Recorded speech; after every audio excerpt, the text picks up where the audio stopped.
A gente volta a repercutir a decisão do governo de recorrer ao STF para decidir se pode ou não aumentar o IOF, decisão que foi derrubada pelo Congresso na semana passada, gerando aí um capítulo de acirramento na relação do governo Lula com os parlamentares. Rodrigo Orengo chegando aqui, Juliana Rosa também já entre nós. Boa tarde aos dois. Boa tarde. Boa tarde.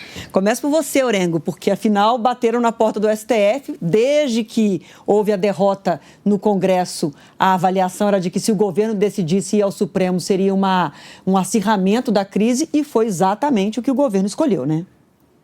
E as reações a gente já está acompanhando, viu, Adriana? 17 frentes parlamentares, frentes parlamentares se posicionando contra, inclusive muitos deputados acusando o governo de atropelar a prerrogativa parlamentar, mas do outro lado o governo argumenta o seguinte: olha, essa é uma atribuição da Presidência da República, decreto presidencial, o Congresso não pode usurpar uma função que é do Executivo. Bom, essa é a discussão técnica. A gente sabe que tudo acaba na política, aqui na relação entre o governo e o Congresso Nacional.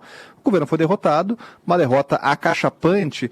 Agora, Adriana, o governo tem uma estratégia aí que é a seguinte: já aconteceu em outras oportunidades. O governo vai ao Supremo Tribunal Federal para obrigar o Congresso a negociar, para sentar todos ali à mesa, todos sentarem para discutir uma saída. E qual pode ser essa saída, né? Bom, se não é o aumento do IOF, o Congresso precisa participar também e apresentar soluções. A única solução colocada agora é bloqueio orçamentário, né? Então, se não tem o aumento do IOF, aquela medida provisória que cria, inclusive, um aumento lá da tributação de BETS, LCA, LCU, tem prazo de vigência, tem que apresentar algo nesse limbo. E o possível nesse momento é realmente o bloqueio orçamentário. Mas agora tem bombeiros aí do Palácio Planalto atuando para tentar restabelecer pontes que foram dinamitadas, né? Então é a hora da conversa, da negociação e também, neste momento do governo, ouvi muitas críticas de parlamentares que estão irritados com o Supremo sendo convidado mais uma vez para mediar um conflito aí entre executivo e legislativo. Enquanto os bombeiros não conseguem apagar essa fogueira, diminuir, essa crise aí, o governo segue, Juliana, falando, o presidente Lula, o ministro Haddad, da necessidade de taxar os mais ricos para fazer justiça tributária nesse país. Essa tem sido a tecla que a Fazenda e o presidente Lula resolveram insistir, né? Pois é. Tentaram, então, entrar nesse embate para poder oferecer essa narrativa, né? Que é dizer que está fazendo com que os mais ricos paguem imposto para poder não tirar dos mais pobres. A questão dessa discussão aí do IOF, tecnicamente, é que o IOF é um imposto regulatório, ele não é um imposto arrecadatório. Tem vários impostos que são regulatórios, por exemplo, o imposto sobre importação. O governo, quando tem necessidade ali de ajustar mais imposto, menos imposto para proteger algum setor, por exemplo, ele pode regular esses impostos que são regulatórios. A questão do IOF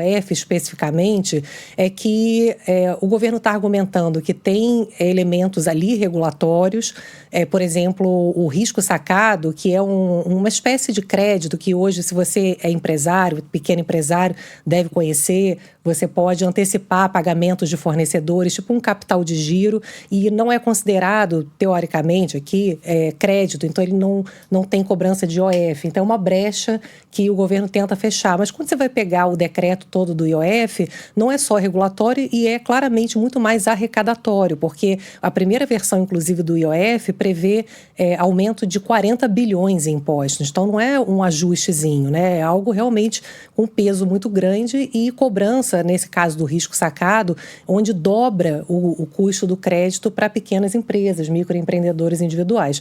Agora, Adriana, tem sim uma série de ações que vão no sentido correto do governo, por exemplo, na medida provisória, cobrar impostos de segmentos que têm algum tipo de subsídio. A gente tem muito subsídio, realmente é uma discussão importante de enfrentar. A questão do imposto de renda, a gente sabe que o rico no Brasil paga muito pouco imposto em relação relação à média da população. As cobranças que o governo está fazendo agora também em relação ao Congresso, que enviou ao Congresso, o governo, o projeto que limita os supersalários no serviço público, principalmente o judiciário, tem muito penduricalho, está lá parado. O aumento da idade mínima para a aposentadoria dos militares, que foi enviado no final do ano passado pelo governo para o Congresso e ficou parado. Então, tem essa cobrança também ali do governo, dizendo que o Congresso também não está contribuindo no sentido de ajudar o governo a conter gasto público. Sim. No fundo, fica, de novo, aquela coisa que eu venho falando, né? Fica um empurrando para o outro, acho que tem argumento para os dois lados, né? É verdade que a gente precisa de um ajuste moral primeiro, né? Mexer em quem ganha mais, nas regalias, mas também o governo não está fazendo toda a sua parte no sentido de conter gasto público. Por isso que tem esse embate, o Congresso, obviamente, também não fazendo parte, né, dessa discussão com um gasto gigantesco, né, de bilhões de emendas, fundo partidário, ainda aumenta o número de deputados no meio disso tudo, aí é de matar, né, essa discussão. Né? A situação do Congresso é muito confortável, né, porque eles conseguiram ter todos os custos eleitorais de campanhas pagos com dinheiro público, com o fundo eleitoral. Então, a gente paga a conta para eles se elegerem e eles têm 50 bilhões de reais nas mãos para distribuir emendas parlamentares que usam também como instrumento para conseguir voto. Então, a situação do Congresso, nesse aspecto, é muito confortável, porque eles confiscaram um pedaço do orçamento e ali mandam e desmandam. Só para a gente concluir, vou terminar com você hoje, Orengo, porque além desses projetos que a Ju falou, o ministro da Fazenda, Fernando Haddad, também vem dizendo que vai enviar, vai priorizar no segundo semestre acabar com certos subsídios e isenções fiscais que são históricas e que já não são necessárias mais no país, mas para tudo isso o governo não pode sofrer um boicote aí no Congresso. E se o acirramento continuar muito intenso, eu já escutei, inclusive, que um trunfo que o Congresso tem é a CPI do roubo, do golpe do INSS, que pode acabar nas mãos de quem o governo quer ver muito longe dessa CPI. Então, ou seja, a guerra política pode impedir de votar tudo isso que a Ju disse e até piorar o cenário político para o governo, né? E esse é o risco, viu, Adriana? O risco é piorar realmente a relação, que não está boa.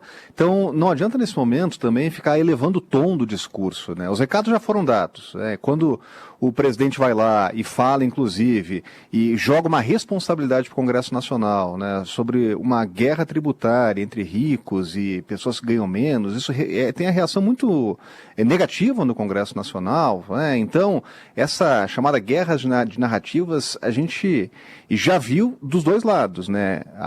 O ataque do governo, a crítica, a reação do Congresso Nacional, mas essa é a hora daquela tentativa, pelo menos, de conciliação.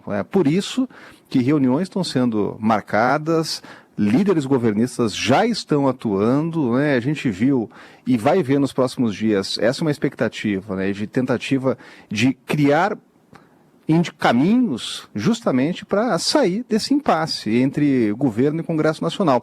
Agora, sabe, Adriana, que para nenhum governo é bom manter uma relação tensionada com o legislativo. E a chave da questão está justamente nos partidos do centro, do chamado centrão. Partidos que têm ministério aqui na esplanada dos ministérios, mas não estão entregando votos aqui nas principais votações no Congresso Nacional. É isso. Bom, festa junina já foi, mas a fogueira segue alta lá em Brasília. Orengo e toda a equipe ajudando a gente aqui a trazer os bastidores, as informações. Obrigada demais, viu? Obrigada a você também, Ju. Obrigada. Tchau, Valeu. tchau. Tchau, tchau.